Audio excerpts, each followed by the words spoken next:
Hi, in this video, we're going to go through some of the reports that Infinite Campus has to offer. So this is Infinite Campus Training Module 2. So once you're in your Infinite Campus gradebook, you're going to want to come over here to Seating Charts. And once you click New, you can pick a section that you want to create a seating chart for. You're going to name the chart. I encourage you to name the chart with a period, so that way you know which class you're dealing with. You can change the column and you can change the rows. So depending on how many students you have, you might want to adjust that. You can put spacing in between the desks. You can put vertical spacing between the desks. You can sort the students alphabetically A to Z, Z to A, random, or do not place. I'm going to choose the do not place option to show you how to place them. Click Create Chart. So now I have a 5x5 area to place students, and all I do is I click on the student and I click and drag and drop. So if you're creating a seating chart for your class, this is how you would, organize your students, so we're not putting students that shouldn't be sat next to each other. This is a nice feature too, because if you check a homework, you can print this copy out, put it on a clipboard, and put a piece of transparency paper over it and use a whiteboard marker to check attendance quickly. It's nice to leave if you are out and have a substitute. So that's how I would place the students. Again, I'm just clicking, dragging, and dropping. Then you're going to click Save. It says it's saved. So now we click on Report Options. You're going to want to include the picture, and you click Generate Report. So now you have a seating chart that is in printable form for yourself or for a substitute. So you just click Print. Another feature in Infinite Campus is reports.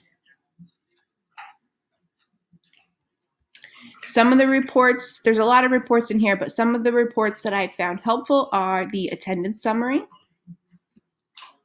So again, you can change the quarter, you can change your section.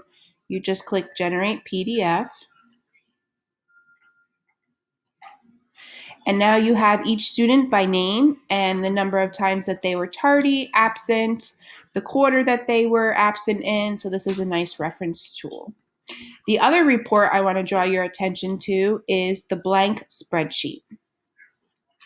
This spreadsheet is nice if you like to keep attendance or keep grades by writing them down. You can title this right here. So you enter the title, the number of columns you can change. You can change it to portrait or landscape. I find that landscape works best. You can shade, you can show student number, you can use large font. And then you click Generate PDF. And this is what the blank spreadsheet looks like.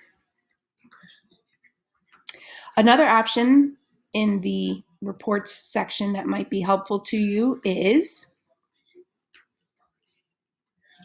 the student summary.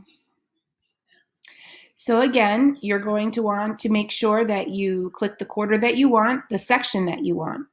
There's 3 report options. The first one has multiple students per page. The second one is 1 student per page.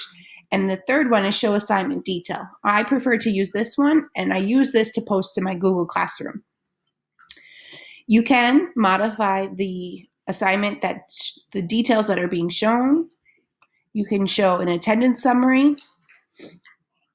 If you keep scrolling down, I unselect this to make sure that I'm on the quarter that I want to generate for the student.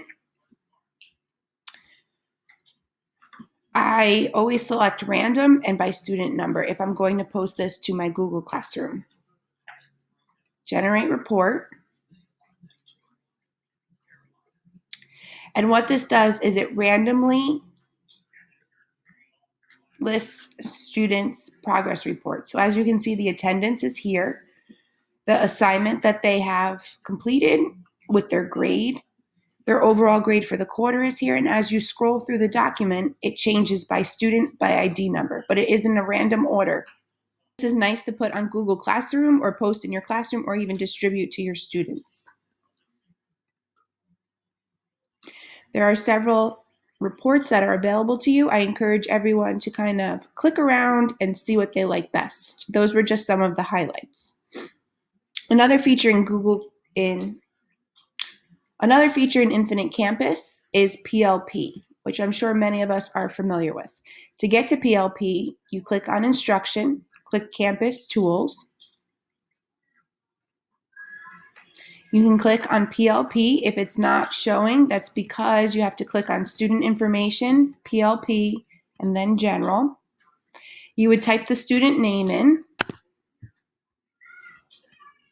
Then you would select the student from the drop-down list. Click on Contact Log. You can see all of the other messages that were left for the student or their parent or guardian. If you would like to add a new log, you simply select New. You're going to fill out the date, the time, the contact type, whether it was telephone, mail, email, in person, you called home. You're going to write who you spoke with, and then you're going to write a detailed message of what the conference was about.